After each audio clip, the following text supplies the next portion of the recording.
नमस्ते चिल्ड्रन। हम पिछले क्लास में बचेंद्री पाल से रचित एवरेस्ट मेरी शिखर यात्रा पाठ का पहला भाग पढ़ा था। अब शेष भाग देखिए। ओके। दोपहर बाद मैंने अपने दल के दूसरे सदस्यों की मदद करने और अपने एक थर्मस को जूस से और दूसरे को गर्म चाय से भरने के लिए नीचे जाने का निश्चय किया। मैंने बर्फीली हवा में ही तंबू से बाहर कदम रखा। जैसे ही मैं कैंप क्षेत्र से बाहर आ रही थी, मेरी मुलाकात मीनू से हुई। की और जय अभी कुछ पीछे थे। मुझे जय जेनवास्पर की चोटी के ठीक नीचे मिला। उसने कृतज्ञतापूर्वक चाय वगैरह पी, लेकिन मुझे और आगे जाने से रोकने की कोशिश की। मगर मुझे की से भी मिलना था। थोड़ा सा और आगे नीचे उतरने पर मैंने की को देखा। वो मुझे देखकर हक्का बक्का रह गया। दोपहर बाद मैंने अपने दल के दूसरे सदस्यों की मदद करने और अपने एक थर्मस को जूस से और दूसरे को गर्म चाय से भरने के लिए नीचे जाने का निश्चय किया। क्या कहा है लेखिका ने? दोपहर के बाद उसने अपने साथियों की मदद करने के लिए, हेल्प करने के लिए, और उसके पास 2 फ्लास्क है, उसमें जूस और चाय, गरम चाय भरने के लिए नीचे गया। मैंने बर्फीली हवा में ही तंबू से बाहर कदम रखा। बाहर तो बर्फीली हवा थी और बाहर कदम रखना माने स्टेप्ड आउट। जैसे ही मैं कैंप क्षेत्र से बाहर आ रही थी, मेरी मुलाकात मीनू से हुई। हमने पहले पढ़ा था मीनू मेहता के बारे में। ओके, तो लेखिका ने उससे मिली। की और जय अभी कुछ पीछे दे, ये भी उनके साथियों दे, की और जय। मुझे जय जैनवास्पर की चोटी के नीचे मिला और जय से मिला। लेखिका ने कहा जैनवास्पर की चोटी के ठीक नीचे। जय को जैनवास्पर की चोटी के नीचे से मिला। उसने कृतज्ञतापूर्वक चाय वगैरह पी, लेकिन मुझे और आगे जाने से रोकने की कोशिश की। तो उसको चाय दिया और लेखिका से कहा आगे जाना तो खतरा है। लेकिन लेखिका ने क्या कहा? लेखिका को आगे जाना था। थोड़ा सा और आगे नीचे उतरने पर मैंने की को देखा और कुछ दूर जाने से ही की से मिला।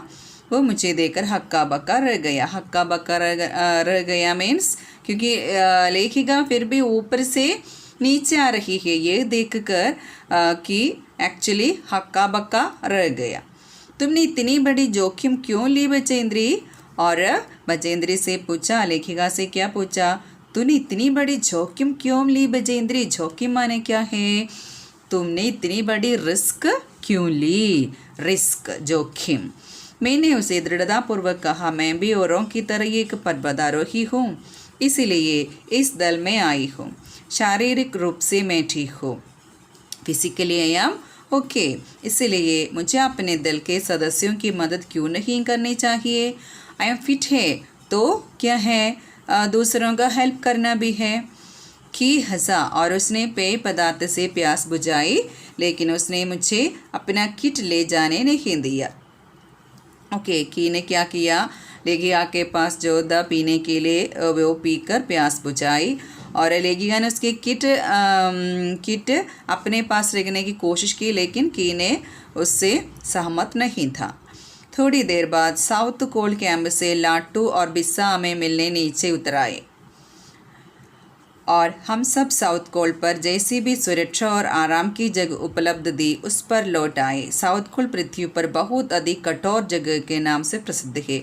हमने पढ़ा था साउथ कोल क्या है। साउथ कोल क्या है? Sharp edged col, okay, between mountain Everest and Lhotse. Okay, that's south col. वहाँ से लाटू और बिस्सा को मिला। और नेक्स्ट पैराग्राफ, और एक बात भी, साउथ कोल तो पृथ्वी पर बहुत अधिक कठोर नाम से जाना जाता है। अगले दिन मैं सुबह 4 बजे उठ गई, बर्फ़ पिघलाया और चाय बनाई। कैसे चाय बनाई? बर्फ़ पिघलाकर। कुछ बिस्कुट और आधी चॉकलेट का हल्का नाश्ता करने के बाद मैं लगभग 5:30 बजे अपने तंबू से निकल पड़ी। ब्रेकफास्ट में क्या खाया? बिस्कुट और चॉकलेट, आधी चॉकलेट। ओके, और 5:30 कितना है? 5:30। ओके, उसको तंबू से निकल पड़ी। अंगदौर जी बाहर खड़ा था और कोई आसपास नहीं था। उसकी सहायता के लिए अंगदौर जी था बाहर और कोई उधर नहीं है।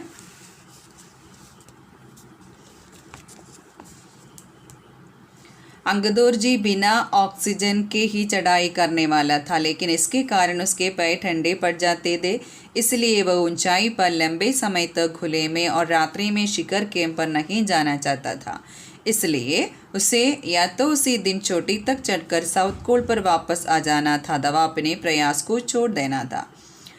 अंगदौर जी को ऑक्सीजन नहीं चाहिए चढ़ने के लिए। ओके, वो तो बिना ऑक्सीजन से चढ़ाई करते थे, इसके कारण ही उसके पैर ठंडे पड़ जाते थे, इसीलिए वो ऊंचाई पर लंबे समय तक खुले में और रात्रि में शिखर कैंप पर नहीं जाना चाहता था। क्यों? उसके पास ऑक्सीजन नहीं है, इसके कारण बहुत ज़्यादा समय ऊंचाई पर रहना रिस्क होगा। ओके, इसलिए उसे या तो उसे दिन चोटी तक चढ़कर साउथ कोल पर वापस आ जाना था, दवा अपने प्रयास को छोड़ देना था। तो वे क्या चाहते थे? फिर वापस आना। कहाँ? साउथ कोल पर। नहीं तो क्या करना पड़ा? ये प्रयास, ये कोशिश छोड़ देना पड़ा। वो तुरंत ही चढ़ाई शुरू करना चाहता था और उसने मुझसे पूछा क्या मैं उसके साथ जाना चाहूँगी। अंगदौर जी ने क्या कहा? लेखिका से पूछा क्या आप मेरे साथ आना चाहूँगी? एक ही दिन में साउथ कोल से चोटी तक जाना और वापस आना बहुत कठिन और श्रमसाध्य होगा। एक ही दिन में ये करना है, वहाँ जाना भी है और वापस आना भी है, वो तो बहुत कठिन बात है। श्रमसाध्य माने पेन स्ट्रेकिंग। ओके, इसके अलावा यदि अंगदौर जी के पैर ठंडे पड़ गए तो उसके लौटकर आने का भी जोखिम था, रिस्क है उधर जाकर फिर वापस आना, इसलिए लेखिका कहता है वो जोखिम है। मुझे फिर भी अंगदौर जी पर विश्वास था और साथ साथ में आरोहण की क्षमता और कर्मठता के बारे में भी आश्वस्त थी। अन्य कोई भी व्यक्ति समय साथ चलने के लिए तैयार नहीं था, लेकिन लेखिका को अंगदौर जी पर पूरा विश्वास था, उसकी क्षमता पर, उसकी कर्मठता पर। ओके, कर्मठता क्या है? डिलीजेंस। ओके, उस पर विश्वास था उससे। सुबह कितना है बच्चों? सुबह 4:20 पर जब अंगदौर जी और मैं साउथ कोल से बाहर आ निकले तो ऊपर चढ़ आया था। हल्की हल्की हवा चल रही थी। हल्की हल्की हवा माने धीरे धीरे से, लेकिन ठंड भी बहुत अधिक थी। हवा तो हल्की थी लेकिन बहुत ठंडा था। मैं अपने आरोही बस्कर में काफ़ी सुरक्षित और गर्म थी। इन्हें तो आरोह करने वालों को या शिखर पर चढ़ने वालों को अपना ही एक वस्त्र था, उसमें तो गर्म थी, गर्म फील किया लेखिका को और वो सुरक्षित थी। हमने बगैर रस्सी के ही चढ़ाई दी। रस्सी की सहायता से वे चढ़ाई करते थे। अंगदौर जी एक निश्चित गति से ऊपर चढ़ते गए और मुझे भी उनके साथ चलने में कोई कठिनाई नहीं हुई। अंगदौर जी तो कुछ ऊपर, लेखिका उसके पीछे पीछे चढ़ाई करता था। जमी हुई बर्फ़ की सीधी व ढलाऊ चट्टानों इतनी सख्त और बुरबुरी थी मानो शीशे की चादरें बिछी हो। हमें बर्फ़ काटने के फावड़े का इस्तेमाल करना ही पड़ा और मुझे इतनी सख्ती से फावड़ा चलाना पड़ा जिससे कि उस जमे हुए बर्फ़ की धरती को फावड़े के दांत काट सके। मैंने उन खतरनाक स्थलों पर हर कदम अच्छी तरह सोच समझकर उड़ाया और चलने की रास्ता तो बहुत ढलाऊ स्लोप था। ओके, और वहाँ से क्या है, शीशे की चादरें बिछी थी। मैंने शीशे माने ग्लास, लगता है वहाँ तो ग्लास रू भी चादर बिछा रहा है। उस इतना सख्त था वो, सख्त और बुरबुरी था। ओके, चिकना था।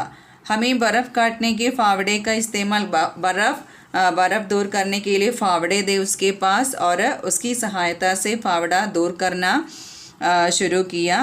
और लेखिका कहता है इतनी सख्ती से फावड़ा चलाना पड़ा जिससे कि उस जमे हुए बर्फ़ की धरती को फावड़े के दांत काट सके। वो तो फावड़े से ये दूर करते समय फावड़े के दांते काट सके, इतना सख्त था, उतना कठोर था वो बर्फ़। मैंने उस खतरनाक स्थलों पर हर कदम अच्छी तरह सोच समझ कर उठाया और 2 घंटे से कम समय में ही हम शिखर कैंप पर पहुंच गए। अंगदौर जी ने पीछे मुड़कर देखा और मुझसे कहा कि क्या मैं थक गई हूँ। मैंने जवाब दिया नहीं, जिसे सुनकर वे बहुत अधिक आश्चर्यचकित और आनंदित हुए। उन्होंने कहा कि पहले वाले दल ने शिखर कैंप पर पहुंचने पर 4 घंटे लगाए थे और यदि हम इसी गति से चलते रहे तो हम शिखर पर दोपहर 1 बजे पहुंच जाएंगे। और 2 घंटे से कम समय में हम शिखर कैंप पर पहुंच गए। अंगदौर जी कहाँ है? अंगदौर जी ने पीछे मुड़कर देखा और लेखिका से क्या पूछा, क्या थक गया तूने? लेकिन लेखिका ने कहा नहीं। ये सुनकर अंगदौर जी को बहुत आनंद हुआ और आश्चर्यचकित हो गया वो। और उन्होंने क्या कहा, पहले एक दल के साथ वहाँ आया था, उन्होंने शिखर कैंप पहुँचने के लिए कितने घंटे लिए? 4 घंटे। ओके। और लेकिन इधर अंगदौर जी कहा है इसी स्पीड में जाते तो या इसी स्पीड में चलने से हम शिखर पर दोपहर 1 बजे पहुँच जाएंगे। और नेक्स्ट, लाटू हमारे पीछे पीछे आ रहा था और जब हम दक्षिणी शिखर के नीचे आराम कर रहे थे वह हमारे पास पहुंच गया। लाटू भी था इनके पीछे। उन्होंने लाटू फॉलोइंग अस और इन्होंने दक्षिणी शिखर के नीचे आराम करते समय लाटू भी वहाँ पहुँच गया। थोड़ी थोड़ी चाय पीने के बाद हमने फिर चढ़ाई शुरू की। लाटू एक नायलॉन की रस्सी लाया था। लाटू के पास एक नायलॉन रोप था, इसीलिए अंगदौर जी और मैं रस्सी के सहारे चढ़े, जबकि लाटू एक हाथ से रस्सी पकड़े हुए बीच में चला। बीच में लाटू दा और आगे और पीछे लेखिका और अंगदौर जी। उसने रस्सी अपनी सुरक्षा की बजाय हमारे संतुलन के लिए पकड़ी हुई थी। ओके, लाटू ने ये नायलॉन की रस्सी क्यों पकड़ी हुई थी? इन दोनों की सुरक्षा के लिए। लाटू ने ध्यान दिया कि मैं इन ऊंचाइयों के लिए सामान्यतः आवश्यक 4 लीटर ऑक्सीजन की अपेक्षा लगभग 2.5 लीटर ऑक्सीजन प्रति मिनट की दर से लेकर चढ़ रही थी। कितने ऑक्सीजन चाहिए? इन ऊंचाइयों के लिए सामान्यतः 4 लीटर ऑक्सीजन चाहिए, लेकिन अब कितनी ऑक्सीजन लिया है प्रति मिनट में? लेखिका ने 2.5 लीटर। कितना है 2.5 लीटर? जानते हो ना? 2.5। ओके। और मेरे रेगुलेटर पर जैसे ही उसने ऑक्सीजन की आपूर्ति बढ़ाई, मुझे महसूस हुआ कि सपाट और कठिन चढ़ाई भी वह आसान लग रही थी। और लेखिका को क्या लगा, ये इतनी कठोर है या इतनी मुश्किल है, लेकिन लेखिका को वो इतनी मुश्किल में भी वो बहुत आसान लग रही थी, ईजी लग रही थी, क्योंकि उन्हें ये चढ़ाई में इंटरेस्ट था। ओके। और दक्षिणी शिखर के ऊपर हवा की गति बढ़ गई थी। उस ऊंचाई पर तेज हवा के झोंके बुरबुरे बर्फ के कणों को चारों तरफ उड़ा रहे थे, जिससे दृश्यता शून्य तक आ गई थी। क्या हुआ? दृश्यता शून्य तक आ गई थी मीन्स कुछ भी न देखा, क्योंकि तेज हवा के कारण हवा में ये बर्फ के कणों क्या हुआ है, चारों तरफ उड़ा रहे थे, इसलिए कुछ भी न देखा। अनेक बार देखा कि केवल थोड़ी दूर के बाद कोई ऊंची चढ़ाई नहीं है, और देखने से क्या समझ में आया, अब तो ऊंची चढ़ाई नहीं है, ढलान एकदम सीधा नीचे चला गया है, वो स्लोप तो सीधा लग रहा है। मेरी सांस मानो रुक गई थी। मुझे विचार कौदा कि सफलता बहुत नज़दीक है, क्योंकि लेखिका के मन में खुशी आया, इसलिए तो वो कहा है मेरी सांस मानो रुक गई थी खुशी से, क्योंकि उनकी विजय सफलता विक्ट्री अब पास है। और 23 मई 1900 कितना है बच्चों? मैंने कहा था नंबर पढ़ने को वो नहीं बोलना है। ओके, 1984 के दिन दोपहर के 1:07 पर मैं एवरेस्ट की चोटी पर खड़ी थी। ओके, ये तो अंडरलाइन करना है पढ़ते समय। ओके, 23 मई 1984 के दिन दोपहर के 1:07 पर बचेंद्री ने एवरेस्ट की चोटी पर खड़ी थी। एवरेस्ट की चोटी पर पहुंचने वाली मैं प्रथम भारतीय महिला थी, फर्स्ट इंडियन वुमन।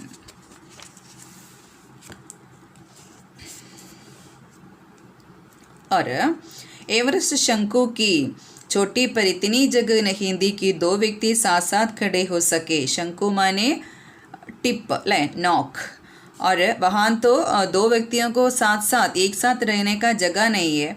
चारों तरफ हजारों मीटर लंबी सीधी ढलान को देखते हुए हमारे सामने प्रश्न सुरक्षा का था। वो तो चोटी है ना, तो हम जगह की कमी है, और सिर्फ इतना ही नहीं था, और उसके नीचे से सीधी ढलान था, स्लोप था। ओके, हज़ारों मीटर लंबी सीधी ढलान था। हमने पहले बर्फ़ के फावड़े से बर्फ़ की गुदाई कर अपने आप को सुरक्षित रूप से स्थिर किया। वहाँ रखने के लिए या वहाँ खड़े होने के लिए एक सुरक्षित स्थान बनाया फावड़े से। इसके बाद मैं अपने घुटनों की बल बैठी, घुटनों जानते हो ना, नीस, बर्फ़ पर अपने माथे को लगाकर मैंने सागर माथे के ताज का चुंबन लिया। हमने फर्स्ट पार्ट में पढ़ा था सागर माथा, है ना, क्योंकि वो शेरपा गांव के लोग एवरेस्ट को क्या कहकर पुकारते हैं बच्चों? सागर माथे। लेखिका पहले ही कहा था उसको यह नाम बहुत पसंद था। अब लेखिका ने क्या किया, अपने माथे को, फोरहेड को लगाकर कहाँ, बर्फ़ पर, वो उस ऊंचाई पर, एवरेस्ट के शिखर पर अपने माथे को लगाकर सागर माथे का ताज का चुंबन किया। बिना उठे ही मैंने अपने थैले से, बैग से दुर्गा माँ का चित्र और हनुमान चालीसा निकाला। बैग से क्या बाहर निकाला उसने? दुर्गा माँ का चित्र और हनुमान चालीसा। मैंने इनको अपने साथ लाए, लाल कपड़े में लपेटना, कवर करना, छोटी सी पूजा अर्चना की और इनको बर्फ़ में दबा लिया। ये सबको एक कपड़े में कवर करके क्या किया, बर्फ़ में दबा दिया। आनंद के इस क्षण में मुझे अपने माता पिता का ध्यान आया। यह भी ध्यान से पढ़ना है, क्योंकि आनंद के इस क्षण में लेखिका ने पहले किसके बारे में सोचा बच्चों? अपने माता पिता का ध्यान, अपने माता पिता के बारे में। हम भी वैसा होना चाहिए। ओके, हमारे जीवन में कौन कौन सी क्षण आए आनंद का, तब हम पहल अपने माता पिता का याद करना चाहिए। ओके, जैसे मैं उठी मैंने अपने हाथ जोड़े और मैं अपने रज्जु नेता अंगदौर जी के प्रति आदर भाव से झुकी। ग्रुप का नेता, रज्जु नेता, उसको आदर भाव से झुकी। अंगदौर, दैट मीन्स नमस्ते कहा। अंगदौर जी जिन्होंने मुझे प्रोत्साहित किया और मुझे लक्ष्य तक पहुंचाया।